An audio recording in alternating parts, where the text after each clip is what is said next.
जय हिंद दोस्तों। स्वागत है आपका हमारे इस मस्त और धमाकेदार वीडियो में। आज आपके लिए लेकर आए क्लास 12 केमिस्ट्री के चैप्टर 3 से मोस्ट इंपोर्टेंट टॉपिक नैनसर्ड समीकरण। नैनसर्ड समीकरण, हाँ, जिसे दुष्ट पापियों की भाषा में बोलते हैं नर्स्ट इक्वेशन। क्या बोलते हैं? नर्स्ट इक्वेशन, जो कि मोस्ट इंपोर्टेंट एग्जाम के पॉइंट ऑफ व्यू से बहुत ज़्यादा मोस्ट इंपोर्टेंट रखती है। क्यों? इसके न्यूमेरिकल भी आते हैं बहुत ही ज़्यादा कंटॉप लेवल से। तो चलिए स्टार्ट करते हैं। तो भैया पहले इसका हम बताएंगे आपको रिजल्ट, फिर बताएंगे इसका रिजल्ट आया कैसे। ओके, तो चलिए स्टार्ट करते हैं अपनी शॉर्ट ट्रिक के साथ। ठीक है जी, चलिए देखते हैं। बात करते हैं नैनसर्ड समीकरण की। नैनसर्ड समीकरण तो नर्स्ट इक्वेशन, बस ये होता गया है। बस सिंपली क्या करते हैं इसके, तो भैया इसमें हम किसी भी जो हमारा इलेक्ट्रिक सेल होता है ना, गैल्वेनिक सेल होता है, इसका हम निकाल सकते हैं क्या? ई सेल, उसका विद्युत वाहक बोल तो ईएमएफ निकाल सकते हैं। तो वो होता है E cell is equal to, इसके अकॉर्डिंग वो होता है हमारा ई नॉट सेल। हाँ जी, ई नॉट सेल माइनस का हो जाता है भैया, माइनस का हाँ हो जाता है R T upon N F, R T upon N F, हाँ, और हो जाता है एल एन क्यू। ठीक है, ये हो जाता है हमारा L N Q. Simple, clear है? ये होती है हमारी बेसिक डेरिवेशन से हमारी ये आती है नर्स्ट इक्वेशन। बट जब इसको हम और ये सिंप्लीफाई करते हैं और जब सिंप्लीफाई करते जाते हैं तो हमें मिलता है लास्ट में एट द एंड पॉइंट पे मिलता है E naught cell is minus, E naught cell minus हो जाता है 0.0591 अपॉन एन, और हो जाता है लॉग एल एन, चेंज होता है लॉग क्यू। अब एल एन क्यू और लॉग क्यू में क्या फर्क है, क्या होता है, वो सब बताएंगे आपको जब इसका डेरिवेशन कराएंगे। ठीक है, बस अभी कराने वाले हैं, जस्ट आपको रिजल्ट बता दिया। तो फाइनल में रिजल्ट हमारा कुछ इस तरह से आता है। ओके, और जहां पर जो लॉग क्यू है ना, लॉग क्यू, जहां पर क्यू की वैल्यू है, इस लॉग क्यू को हम, क्यू की वैल्यू है, इसको प्रोडक्ट अपॉन रिएक्टेंट लिख सकते हैं। तो इस मतलब इसको लिख सकते हैं लॉग प्रोडक्ट की सांद्रता अपॉन किसकी सांद्रता? रिएक्टेंट की सांद्रता। अभी बताएंगे कहाँ पर क्या क्या आने वाला है, वेरी इजी सिंपल तरीके से। इस मॉड का मतलब ये, इस बड़े ब्रैकेट का मतलब ये है कि यहाँ पर हमें सांद्रता लेनी है इनकी। ओके, क्या बोलती है, कंसंट्रेशन लेने हैं। ठीक है, ओके, सांद्रता बोले तो बोलो निकाल सकते। ठीक है, तो ये ठीक है, ये हमारा क्या है, नर्स्ट समीकरण, नर्स्ट इक्वेशन का हमारा फाइनल रिजल्ट इस तरह से आता है। ओके, के लिए तो चलो बताते हैं आपको ये आया कैसे। ससुरा, ये जो बीमारी है, इस बीमारी की क्या कैसे निकली, इसका आविष्कार कैसे हुआ, क्या हुआ इसका, तो चलिए देखते हैं इसका डेवलप्शन कैसे हुआ। ओके, ठीक है, देखते हैं कहाँ से क्या आया, कहाँ से क्या कैसे क्यों आया है। तो भैया ये हमारे 11th के पाप से आया है, 11th वाले पापों से। अच्छा जी, 11th वाले गिब्स एनर्जी सुनिए, Gibbs energy delta G, delta G, हाँ सुने तो हैं, बस वही डेल्टा जी इजिकल टू होता है माइनस का N F, N F E cell, जानते हैं? हाँ जानते तो हैं, माइनस का N F E cell. Delta G के बारे में अगर आपको पता तो बताना जरूर कमेंट सेक्शन में, नहीं पता तो बताना, कमेंट सेक्शन में कर देना तो बता देंगे डेल्टा जी क्या होता है। ठीक है, तो ये डेल्टा जी हमारे इस तरह से, यहाँ ये हमारा डेल्टा जी होता है। बात करते हैं अगर एस टी पी पर, यही डेल्टा जी जब डेल्टा जी नोट बन जाता है एस टी पी पर, स्टैंडर्ड टेम्परेचर एंड प्रेशर पर बन जाए, मतलब मानक स्थितियों में बन जाए, तो डेल्टा जी नोट की वैल्यू हो जाती है माइनस का N F E naught cell. Clear? Okay, इसमें इसमें अंतर क्या है, इसमें हमारा ई सेल लिया गया है। ठीक है, सेल का विभाग बोल लिया, विद्युत विभाग बोल लिया है, बट यहाँ पर मैंने मानक स्थितियों पर लिया है। ठीक है, क्लियर क्लियर। चलो मान लो भैया हमारे पास एक रिएक्शन है, क्या है रिएक्शन, हमारे पास रिएक्शन है ए प्लस बी मिलकर बना रहे हैं। ठीक है, ये साम्य अवस्था पर। ओके, ठीक है, ये मतलब ये एक दूसरे से कनेक्ट हो सकती है। तो ये सी प्लस डी बना रहे हैं। ठीक है, और इनके रस समीकरण गुणांक हमारे, इसका ए है, इसका बी है। ठीक है, कैपिटल बी बना दो यार, इसका सी है, स्मॉल सी है, और इसका डी है। क्या है? रस समीकरण गुणांक। ओके, ठीक है, ठीक है, इनके रस समीकरण गुणांक क्या है? रस समीकरण गुणांक, रस समीकरण गुणांक के बारे में जानते हैं। जब हम किसी रिएक्शन को बैलेंस करते हैं तो हमारा जो आता है एंड मतलब उसके साइड में साथ जो आता है वही होता है हमारा। तो इसमें रस समीकरण गुणांक हमारे ए है, बी है, सी है और डी है। ठीक है, क्लियर? ओके, ठीक है, ये हमारे क्लियर रस समीकरण गुणांक है। ओके, जैसे हमारे पास अगर हम हाइड्रोजन और ऑक्सीजन से हम बनाते हैं अपना H2O, तो बन जाता है हमारा H2O, और जब इसको बैलेंस करते हैं कि भाई हाइड्रोजन 2 ऑक्सीजन 2 है, तो इसको हम कर देते हैं 1/2, या इसमें 2 कर दें गुणा, तो इसमें 2 गुणा हो जाएगा। ठीक है, क्लियर? ओके, ठीक है, तो मैं इस तरह से बैलेंस, तो इसमें रस समीकरण गुणांक 2 है और इसमें हमारे एक ही है, इस तरह से इसका 2 है। ठीक, क्लियर? ओके, तो ये हमारा समीकरण गुणांक था। अभी आपकी बताया क्यों लॉग क्यू, अभी बताया था ना log Q L N Q कैसे आया, वो भी सुनो। अब बात करते हैं कि हमारे इस डेल्टा जी नॉट और डेल्टा जी में एक रिलेशन होता है। डेल्टा जी नॉट इसमें और इसमें एक हमारा रिलेशन होता है। क्या रिलेशन होता है? तो वो होता है delta G is equal to delta G naught plus का R T L N Q. Clear? Clear हुआ? मतलब इस डेल्टा जी और डेल्टा जी नॉट में एक रिलेशन होता है, वो होता है delta G is equal to delta G naught plus R T L N Q, और ये हमारा गैस कांस्टेंट है आर, ठीक, इंटरनेशनल कांस्टेंट है, ठीक है भैया, ये हमारे कांस्टेंट है हाँ। और टी हमारा temperature, temperature 25 degree Celsius, okay ठीक है, मतलब 25 डिग्री सेल्सियस कैलोरी चेंज करेंगे तो 295 298 कैलोरी हो जाएगा, okay. L N Q, L N Q अब बताते हैं आपको इसकी बीमारी, ये बीमारी क्या है, तो पहले इनकी वैल्यू पुट कर लें या ये वैल्यू पुट कर लें, पहले ये बताओ। एल एन क्यू को पहले बता दो आप, एल एन क्यू को बता दें, हाँ तो सुन लो। देखो भैया एल एन क्यू का मतलब सिंपल सा है कि लॉग का जो बेस है ना ई है, और एक्सपोनेंशियल मतलब एक्सपोनेंशियल इसकी जो वैल्यू एग्जिस्ट करती है वो बताना पड़ेगा आपको कमेंट सेक्शन में। इसकी जो ई की वैल्यू कितनी होगी, ये एक कांस्टेंट है, ये एक कांस्टेंट ई का कांस्टेंट है, तो लॉग क्यू, लॉग ई की पावर क्यू हो, मतलब लॉग की पावर, लॉग का बेस ई हो जाता है, इसी को एल एन बोलते हैं। और जब इस लॉग की बेस को ई को लॉग की बेस 10 में चेंज करते हैं ना, लॉग की बेस 10 को चेंज करते हैं, तो उसे हम सिंपली गुणा कर देते हैं 2.303 का, सिंपल है, क्लियर, ओके ठीक है भैया जी, ठीक है। इसको हम इसमें चेंज मतलब इसके लॉग एल एन क्यू ना, मतलब लॉग क्यू लॉग ई, सुनो सुनो सुनो, जो लॉग का ई बेस होता है ना, हाँ लॉग का ई बेस होता है, इसको लॉग बेस का 10 में चेंज करने के लिए हम 2.303 का गुणा कर देते हैं, तो हमारा लॉग का बेस 10 में चेंज कन्वर्ट हो जाता है, ठीक है ठीक है। तो भैया जब हम इसको लॉग का बेस के 10 ए में क्यू कन्वर्ट 2.303 का मल्टीप्लाई करना पड़ेगा, तब ये लॉग बेस 10 में ई कन्वर्ट हो जाएगा, ठीक है। लॉग बेस का 10 लॉग 10 बेस के क्यू में कन्वर्ट कर दिया, ओके ठीक है। चलो ये तो समझ में आ गया कि एल एन क्यू का मैटर क्या है चल रहा है, लॉग एल एन को लॉग में कैसे कन्वर्ट करते हैं। लॉग का जब बेस ई हो तो उसमें हम अगर लॉग का बेस 10 में कन्वर्ट करना हो तो उसके 2.303 का मल्टीप्लाई कर देते हैं, तो लॉग ई का लॉग बेस का ई कन्वर्ट हो जाता है लॉग बेस के 10 में, ओके ठीक है।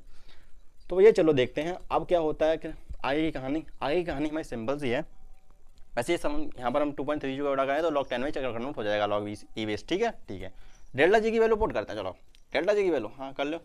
डेल्टा जी की वैल्यू जो हम इसमें पुट कर देंगे तो आएगा माइनस का N F E cell, clear ठीक है। डेल्टा जी नॉट की वैल्यू माइनस का N F A naught cell, clear ठीक है।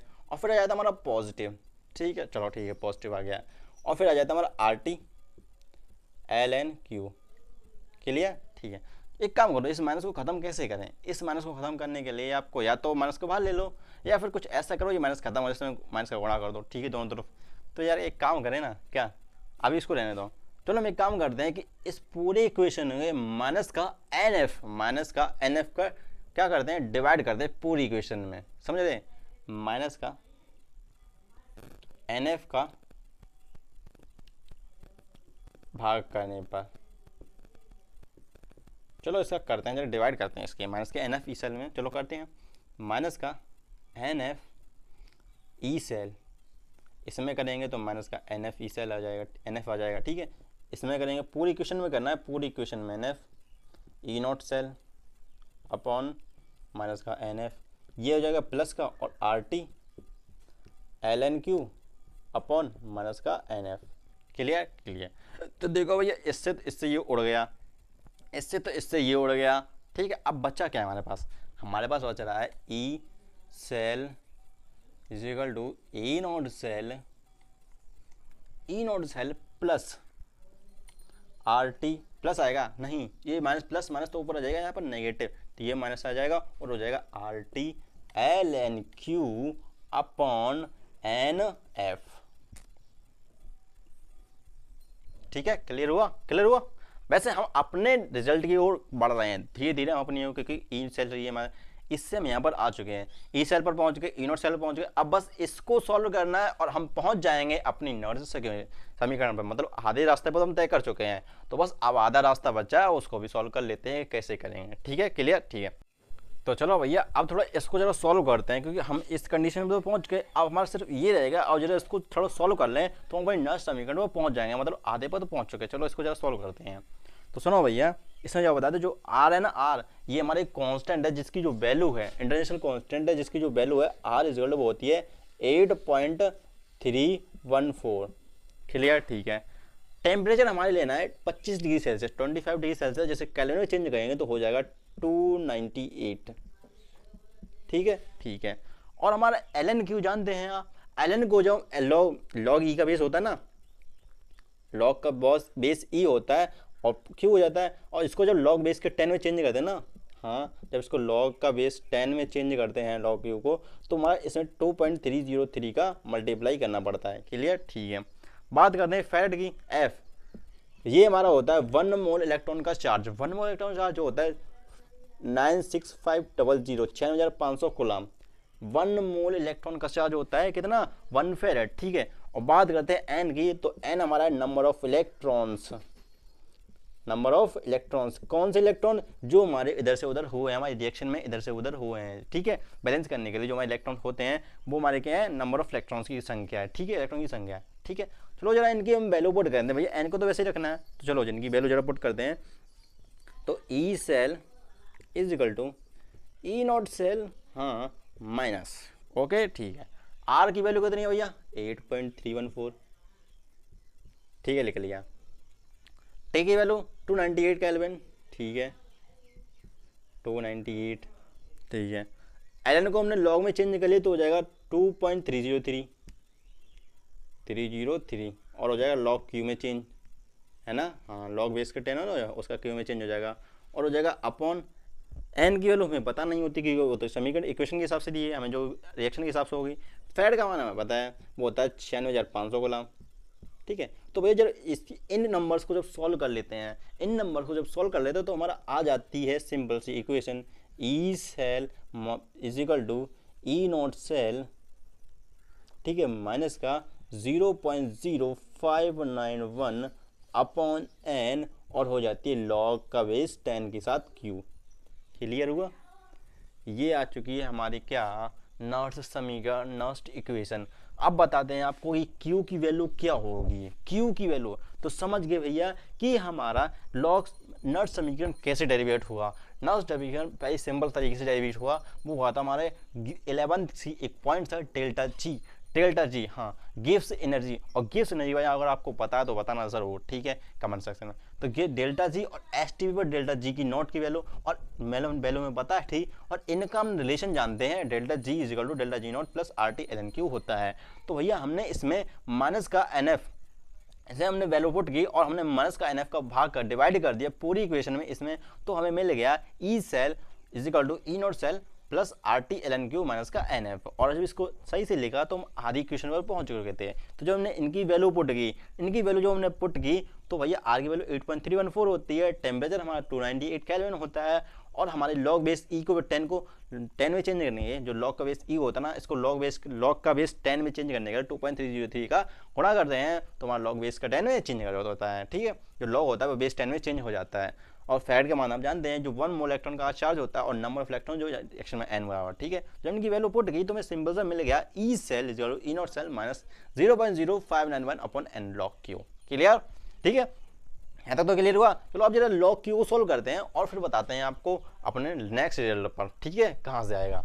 ओके, तो लॉग क्यू की क्या वैल्यू होने वाली होगी, चलिए बताते हैं। तो ये बात करते हैं लॉग क्यू की। लॉग क्यू को कैसे सॉल्व करेंगे, लॉग क्यू अभी आपको एक इक्वेशन बताए थे, ये वाली ये इक्वेशन बताए थे, हाँ बताए तो थे आप। तो इस लॉग क्यू की वैल्यू यहीं से आने वाली है, यहीं से आने वाली है, हाँ। तो देखो भैया जो लॉग क्यू होता है ना, लॉग क्यू वो सिंपली हमारा होता है प्रोडक्ट अपॉन रिएक्टेंट,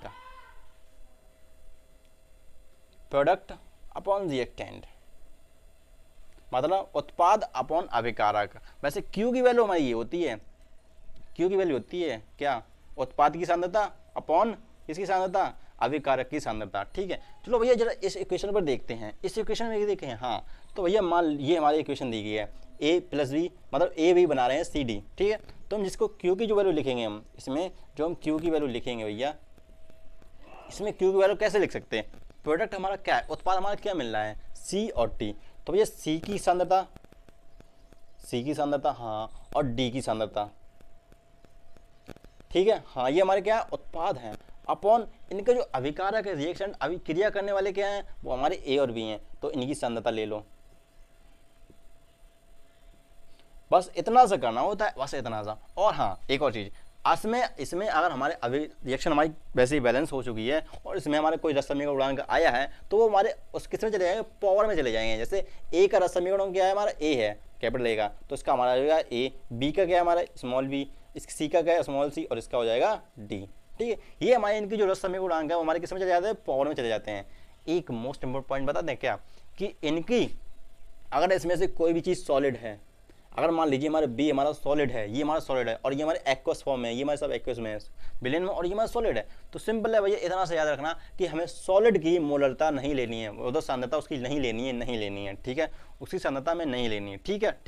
जैसे हमें यहाँ पास क्या हुआ, क्या किया हमने, जो बी की वैल्यू थी हमारी, बी तो हमारा सॉलिड हो गया, अगर हमारा बी सॉलिड हो गया तो भैया बी की मोलर सांद्रता हमको नहीं लेनी है, ठीक है। तो जब इसकी ये तो हमारा कट हो गया, तो बचा क्या हमारे पास, तो हमें बचा सी की सांद्रता, ठीक है, डी की सांद्रता कंसंट्रेशन अपॉन बची ए की सांद्रता, ठीक है। और ये इस तरह से हो जाएगा ए सी और डी, ठीक है, क्लियर। बी की हमें क्या नहीं ले, अगर ये सॉलिड है, ठीक है, तो याद रखना। अब बताते हैं आपको इसमें थोड़ा चेंज। अब हम नर्स इक्वेशन में पहुंचाते हैं, अब पहुंचते हैं अपने नर्स समीकरण में। क्लियर हुआ कि क्या करते हैं हम, क्यू की वैल्यू कैसे निकालते हैं, प्रोडक्ट अपॉन रिएक्टेंट, और प्रोडक्ट और रिएक्टेंट में जो भी हमारा सॉलिड है उसकी मोलरता हम नहीं, उसकी सांद्रता हम नहीं लेते हैं, ठीक है। क्लियर हुआ, ओके। तो चलो जरा इसमें थोड़ा मॉडिफाई करते हैं, मॉडिफाई कर दें, हाँ करना तो पड़ेगा भैया, करना तो पड़ेगा, ठीक है, कर लेते हैं। E cell is equal to E naught cell minus का लॉग नहीं होगा 0.0591 upon N log product upon reactant. इसकी शॉर्ट ट्रैक बताएंगे जब आपको इसकी न्यूमेरिकल कराएंगे, जब इसकी शॉर्ट ट्रैक बताएंगे तब जब इनके न्यूमेरिकल हम कराएंगे, ठीक है, इजी तरीके। तो इनकी यहाँ पर मोलरता कैसे लेते हैं, ठीक है, इनकी मोलरता कैसे लेते हैं, क्या लेते हैं, तो वो भी बताएंगे वेरी सिंपल तरीके से, ठीक है। तो क्लियर हो गया कि हमारी नर्स समीकरण क्या थी, नैनसर्ट समीकरण क्या था, और नर्स इक्वेशन क्या थी, ठीक है। चलिए चलते हैं भैया, आप चलें। कुछ बाकी तो नहीं रह गया, कुछ पता है। एन चीज़ समझ में नहीं आई, एन का लोचा हमें को समझ में नहीं आया भैया। एन का लोचा तो सुनो भैया, आप गैल्वेनिक सेल की इक्वेशन जानते हैं, गैल्वेनिक सेल की तो वो होती है ZN से कन्वर्ट हो जाता है हमारा ZN +2 में कन्वर्ट हो जाता है, हाँ ZN हमारा +2 में कन्वर्ट हो जाता है, और हमारा आ जाता है ये क्या आता है मिड, क्या है ये लवण सेतु, बोले तो लवण सेतु सॉल्ट बेस है ना, हाँ। और ये हो जाता है Cu2+ से कन्वर्ट हो जाता है हमारा Cu सॉलिड में, है ना। ये हमारा सॉलिड होता, ये एक्वस फॉर्म में चला जाता, ये हमारा एक्वस होता, ये हमारा किस में चला जाता है, सॉलिड में, हाँ ये तो सॉलिड में चला जाता है। तो सुनो, अब हम इसमें लॉग क्यू की वैल्यू कैसे लेंगे, क्यू की वैल्यू सुनो, इसमें हम क्यू की वैल्यू कैसे लेंगे, तो भैया हमें सिर्फ एक्वस फॉर्म लेना है, सिर्फ और सिर्फ एक्वस फॉर्म, और उत्पाद अपॉन रिएक्टेंट करना है, उत्पाद अपॉन रिएक्टेंट। तो सबसे पहले इसकी रिएक्शन लिखनी पड़ेगी हमें, क्यू की वैल्यू लिखने के लिए सबसे पहले इसको रिएक्शन में फॉर्म करना पड़ेगा फुल रिएक्शन के साथ। तो सुनो भैया, ZN था, हाँ हमारे पास ZN था, प्लस Cu था, हाँ हमारे पास Cu भी था, ठीक है, ये हमारा +2 था, ठीक है। ये हमारा इस तरह से आ जाएगा, इसकी रिएक्शन जो आगे बढ़ने वाली है वो कुछ इस तरह से होगी, हमारा ZN हो गया, ZN2+ में कन्वर्ट हो जाएगा, और Cu हमारा कॉपर सॉलिड में चेंज हो जाएगा, है ना। क्लियर होगा, यही होगा बिल्कुल सेम, जस्ट यही होने वाला है, हाँ बिल्कुल यही होने वाला है भैया, बिल्कुल जस्ट यही होने वाला है। तो भैया हम क्या करें अब, ये तो हमारा सॉलिड था, ये हमारा एक्वस था, क्यू की वैल्यू लिखें या इलेक्ट्रॉन की वैल्यू लिखें, आप ये बताओ, क्यू की वैल्यू लिखें या इलेक्ट्रॉन की वैल्यू लिखें। तो भैया इसमें इलेक्ट्रॉन सिर्फ 2 इधर उधर जा रहे हैं, इलेक्ट्रॉन की संख्या इसमें देखी जाए तो सिर्फ 2 इलेक्ट्रॉन, इस जिंक ने 2 इलेक्ट्रॉन निकाले यहाँ से, मतलब इसका ऑक्सीडेशन हुआ, और इसका हुआ रिडक्शन, इसने 2 इलेक्ट्रॉन ग्रहण किए, इसने इलेक्ट्रॉन अपने निकाले, ठीक है, मतलब 2 इलेक्ट्रॉन की नेगेटिव हुए, ठीक है, और इसने अपने 2 इलेक्ट्रॉन गेन किए, इसने 2 इलेक्ट्रॉन इसमें ऐड हो गए, इसका रिडक्शन हुआ, इसका ऑक्सीडेशन हुआ, ठीक है। तो इसमें टोटली इलेक्ट्रॉन कितने थे, मतलब इसके इलेक्ट्रॉन कितने आदान प्रदान हुआ, टोटल इलेक्ट्रॉन हमारे 2 है, ठीक है। तो इसलिए एन की वैल्यू हमारी 2 आ गई, ठीक है। बात करते हैं क्यू की वैल्यू की, तो क्यू की वैल्यू आपको बता चुके हैं कि क्यू की वैल्यू अगर आपको लिखनी है तो भैया लिखें कहाँ पे हम, चलो यहाँ पर लगा देते हैं। तो ये क्यू की वैल्यू लिखे कैसे, बात तो ये है सबसे बड़ी चीज़ कि हम क्यू की वैल्यू कैसे लिखें। सही बोले आप, क्यू की वैल्यू कहाँ पर लिखें, तो सुनो भैया क्यू की वैल्यू क्या रखनी है, प्रोडक्ट अपॉन रिएक्टेंट। प्रोडक्ट हमारी जिंक है, ये हमारे प्रोडक्ट और ये हमारे रिएक्टेंट है। तो एक चीज़ याद रखें कि हमें सॉलिड वाले की मोलरता नहीं लेनी है, सॉलिड वाले की सांद्रता नहीं लेनी है, सिर्फ सॉलिड वाले सांद्रता नहीं लेनी है, हमें लेनी है सिर्फ एक्वस वाले की। तो एक्वस उत्पादन प्रोडक्ट में हमारा कौन है, ये हमारा प्रोडक्ट की रिएक्टेंट, प्रोडक्ट की सांद्रता concentration of product upon concentration of reactant, ये लेना होता है। तो प्रोडक्ट में हमारा जिंक है और कॉपर तो हमारा सॉलिड है तो उसको लेनी चाहिए, तो हो जाएगा ZN +2, हाँ ये लेनी होती है, अपॉन इधर हो जाएगा हमारा क्या, कॉपर। बस इस तरह से हम इसको सॉल्व कर देंगे, अपनी वैल्यू निकाल सकते हैं, नेक्स्ट समीकरण से ई सेल भी निकाल सकते हैं, वेरी इजी एंड सिंपल तरीके से। ई नॉट सेल तो आप जानते होंगे शायद, ठीक है, नहीं पता तो बता देना कमेंट सेक्शन में। ठीक है, चलो चलते हैं, नेक्स्ट वीडियो में मिलेंगे। राम राम जी।